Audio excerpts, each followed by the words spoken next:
नमस्कार, one India Hindi में आपका स्वागत है। मैं हूं शिखा धूरिया। भारत और चीन के बीच पिछले काफी समय से तनाव जारी है। बावजूद इसके चीन अपनी नापाक हरकतों से बाज नहीं आ रहा है। भारत से लंबे वक्त से तनाव के बावजूद चीन अवैध निर्माण को अंजाम दे रहा है। चीन पैंगोंग झील पर तेजी से एक पुल का निर्माण कर रहा है, जिसकी लंबाई अब 400 मीटर से भी ज्यादा हो गई है। ये पुल पैंगोंग झील के उत्तरी तट पर चीनी आर्मी के फील्ड बेस के ठीक दक्षिण में है, जहां साल 2020 में भारत और चीन के बीच गतिरोध के दौरान चीनी सेना के अस्पताल और सैनिकों के रहने की व्यवस्था की गई थी।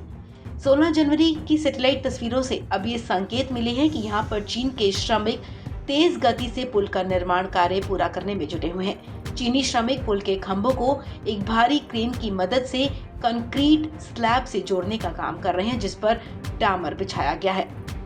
तेज गति से काम होने की वजह से पुल की लंबाई अब 400 मीटर से ज्यादा हो गई है। इसमें भारी भरकम क्रेन का भी इस्तेमाल किया जा रहा है। पहली बार हाई रेजोल्यूशन सैटेलाइट इमेज में दिखाया गया है कि पैंगोंग झील पर चीन का नया पुल उस इलाके में चीनी सेना को बेहतर लॉजिस्टिक्स मुहैया कराएगा और चीन को झील के किसी भी किनारे से सैनिकों को जल्द जुटाने की क्षमता बढ़ाने में भी मदद करेगा।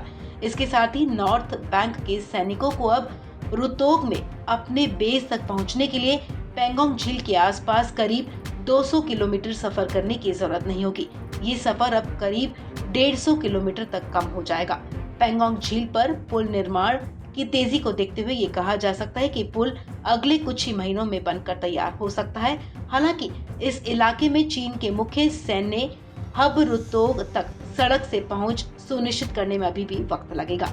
आपको बता दें, पैंगोंग झील पर पुल का निर्माण कार्य पूरा होने पर चीन को उस इलाके में सैन्य बढ़त हासिल हो जाएगी। ये इलाका पूर्वी लद्दाख में भारत और चीन के बीच एक अहम बिंदु माना जाता रहा है। इस खबर में फिलहाल इतना ही। तमाम अपडेट्स के लिए आप बने रहें वन इंडिया हिंदी के साथ।